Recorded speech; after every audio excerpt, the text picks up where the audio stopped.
Hello and welcome to You Talking to Me. It has been almost exactly 1 year that journalists revealed data on tax agreements accorded from the Luxembourgish government to big companies. Also 1 year ago, the new European Commission started working with its Luxembourgish President Jean-Claude Juncker. So this seems to be the right time to look at the promise of this European Commission to fight tax evasion. And I'm very happy that we can do that with our guest, Mrs. Margrethe Vestager. She is a Commissioner for Competition. Hello and welcome. Thank you very much. Thank you for having me. We're also joined by Hugues Baudouin from Radio Classique, a new member of Euranet Plus. Hello and welcome to the family. Hello. Thank you very much. Mrs. Vestager, 2 weeks ago you announced that tax rulings accorded from the Luxembourgish government to Fiat and accorded from the Netherlands to Starbucks are illegal. During the announcement, you made clear that you don't consider tax rulings as such being illegal. Now, we know that most of tax rulings are made to save taxes, and some even lead to tax rates of less than 10%. How do you explain to a normal taxpayer who has to pay 30, 40, 50% of taxes that this is legal? Well, of course, it depends what it's used for. Because, as I said the other day, it can be used to give illegal state aid. That a privilege to one business is not available to the next one. And they may just be competing door to door in Main Street. But sometimes tax authorities, they do it by the book, not to give a privilege, but just to let the business know how much to pay in taxes. How should they organize themselves with prices which are similar to market prices, where things are done, by the book very, very nicely. But then we see, and that's where we start asking questions, that tax ruling can be used to give a privilege to a business, where you do not pay the taxes by the book, but maybe you pay 0.5, 0.0 something instead of the 19, 20, 25% of corporate taxes that you were supposed to pay. In fact, the reasoning of the Commission is not easy to follow. You're not saying these companies are not paying enough taxes. Basically, you're saying the governments, according these tax rulings to those companies, are breaking EU competition law by giving them an illegal state aid. If we take the two cases we were talking about, the Commission now calculated that the two companies should pay 20 to 30 million euros taxes back. If we compare that to the benefits these companies made, that leads us again to a tax rate of about 2 or 3%. So how can we talk about tax justice here? Well, what we have been looking at is specific parts of very big companies. Starbucks is a very big company. We have been looking at the roasting company of Starbucks. And what we have seen is that we find, in our opinion, prove that they have shifted profit from this company to other parts of the Starbucks company, and the profit shifters are not taxed either. Which means that instead of paying what we say for the full period 20 to 30 million euros in taxes, I think last year they paid 0.4 million in taxes.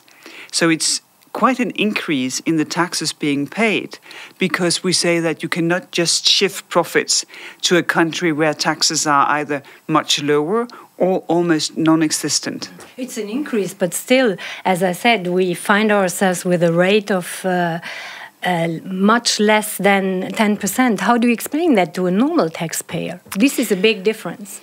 Well, I think the takeaway here is not so much what is the extra taxes, but the principle. The principle that you cannot take your profit and shift them to a low-tax country or a no-tax country. That you should be taxed where profits are actually made. And that is also the message from the decision on fiats in the Netherlands, that you should not shift your profit to another part of the company by having artificially high internal prices or artificially low internal prices. Given the result, do you think that this will really lead companies to another behavior? Because those two companies could also say, after all, this tax ruling, even if we have to pay 20 or 30 million taxes back, it's still a good deal. Yes, but once a tax ruling like this has been seen to be illegal, the country in question will have to redo it. And I have asked for tax rulings from all member states. We are now analyzing 300 different cases. And if we find something that makes us concerned, well, then we will ask more questions and we will open more cases, because it's neither very competitive nor is it fair if one company can almost totally escape taxation that other companies just have to pay. Mm-hmm. You find yourself in a quite paradox situation. You want to force companies to pay taxes to governments that don't want these taxes or didn't ask for these taxes in the first place. And Luxembourg already reacted by saying we don't want these taxes. And we have Pierre Oppel from Luxembourgish Radio 100.7 on the phone. Hi, Pierre. Hi. So the Luxembourgish government will most probably take legal action against your decision in the Fiat case. Accepting past wrongdoing usually is a good way to start changing. So are Luxembourg's efforts to fight aggressive tax planning still credible after this decision? Well, I don't think I'm to be the judge of that. But I think the good thing that can come out of it is that it's not only me and the Commission saying that there is precedent from these two cases. It will hopefully also be the court who says that there is precedent. And then, of course, it's even stronger than a Commission decision. And therefore, I think, if it can be no different, well, this is also an outcome which will be usable for every member state and for every business in Europe as well. What makes you so sure that your whole approach and the results of the specific investigation will withstand before the European Court of Justice? Well, of course, there's no such thing as a guarantee or 100% security, obviously, because the court can have another conclusion. But we think that we have found evidence and facts to support the decision made by the Commission, because otherwise we could not take such a decision, because we are, of course, obliged to follow the rule of law, to make sure that there is the right protection of the rights of the companies and the country in question. And therefore, of course, we have tried to be as thorough as possible in order to take the right decision, also in these cases. You said that you would have been embarrassed if you would have gotten, as a finance minister, back then when you were finance minister, if you would have gotten a message like this from Brussels with a tax ruling being illegal. Do you think Pierre Gramegna or Jérôme Dijsselbloem should be embarrassed too? Well, I don't know. I think it's very hard to judge other people's emotions and how they feel. But for instance, where I was a minister, what we tried to create was, of course, a fertile, welcoming business environment because of educated labor, because of it was easy to work with municipality, that you have good infrastructure, that it was a secure place to do your business.